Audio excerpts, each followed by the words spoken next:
All right, y'all. So this week, I want to talk about relationships. I want to talk about I want to share with you some of the keys that have led to this absolutely amazing, beautiful, joyous, blissful, fulfilling relationship that I have with my love, Avery.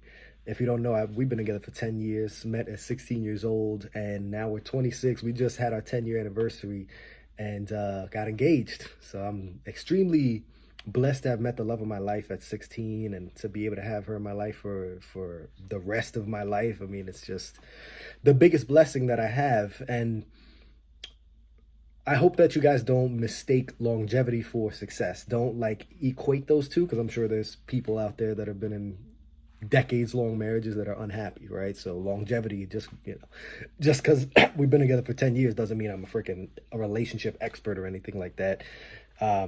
But there are some keys, there are some factors that have led to us having this beautiful relationship and going long time frames without blowing up at each other, having big arguments or anything. I mean, we've had our arguments, we've had our conflicts, but we've grown so much through them.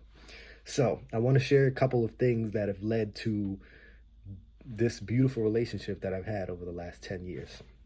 The first thing that I learned that I want to share is something I learned from The 7 Habits of Highly Effective People by Stephen Covey.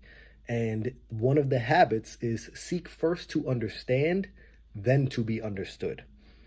That was so freaking key, because my ego is so big and it thinks it's right all the time. Like, every argument that me and Avery had, after me blowing up and sometimes yelling and being extremely aggressive and feeling like I needed to leave so I could talk to myself and think about and ruminate on the issue and talk about how right I am about it, it always, without fail, every single argument that we had, it always ended with me recognizing, oh, I didn't take the time to understand where she was coming from.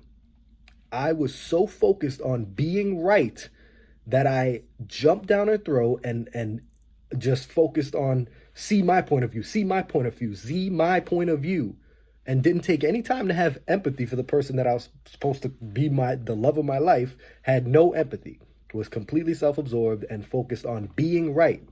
So going in line with seeking first to understand is recognizing that the point of an argument, the point of a discussion, is to find out what is right, not to be right. So when you go into those types of conflicts, arguments, whatever it may be, disagreements, make sure that is the agreement between you guys, right? Make sure that the goal of this discussion is not to, for one person to feel superior because they're right. It's to find out what is right for both of us. Win-win, right? So that was a key for me, is, recognizing that, okay, I'm here to first understand where she is coming from. And once I have a full understanding of where she is coming from, then I can make sure she understands my perspective. But a lot of times we butt heads with our partners because both of us are just like, I'm right, understand me, and we're not taking the time to understand each other, right? So seek first to understand, then to be understood.